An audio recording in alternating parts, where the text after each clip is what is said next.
Ce qu'il faut comprendre, c'est que cette vision-là de la Grèce, elle est fantasmée. C'est-à-dire que le siècle d'or à Athènes, ça dure de 480 à 420 avant Jésus-Christ, en gros. Et puis à partir de 420, Athènes commence à décliner, à tomber dans la décadence. Donc c'est 60 ans de l'histoire. On réduit l'histoire de nos racines grecques prétendues, c'est en réalité 60 ans de l'histoire d'Athènes au 5e siècle avant Jésus-Christ. Point. Pour le reste, on ne parle pas d'autre chose. Alors, j'ai parlé d'Homère, qui est un sujet littéraire, mais nos racines grecques, elles se limitent à ça. Voilà. Et c'est ce que nous connaissons de la Grèce. Depuis la nuit des temps, nous connaissons ou nous enseignons superficiellement 60 ans de son histoire. J'ai fait une vidéo lorsque j'étais à Athènes sur le référendum d'initiative citoyenne, sur la démocratie directe. Rappelons-le, là aussi, on n'enseigne pas les défauts de la démocratie grecque, on n'enseigne pas ses insuffisances. On en fait une présentation idéalisée, superficielle et mythologique.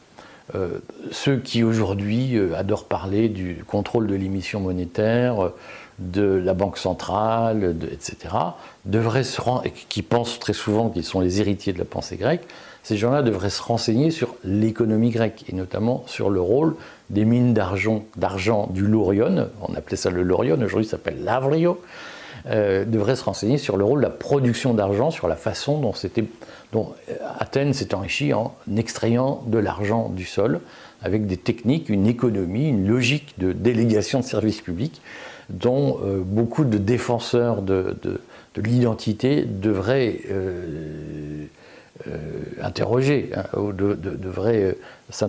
ils devraient s'y intéresser. Voilà.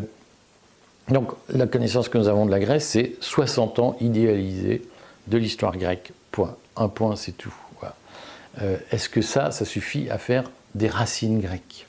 Alors, d'abord, ce que je voudrais dire, c'est que Athènes n'a jamais fondé un État athénien. Hein. Donc il y avait des alliances autour d'Athènes, mais il n'y a jamais eu d'État athénien. Et il n'y a jamais eu d'État grec. Donc la représentation que nous avons de nos racines grecques, elle projette sur des compréhensions contemporaines, l'État-nation, les identités, les institutions, des réalités qui n'avaient pas de sens à l'époque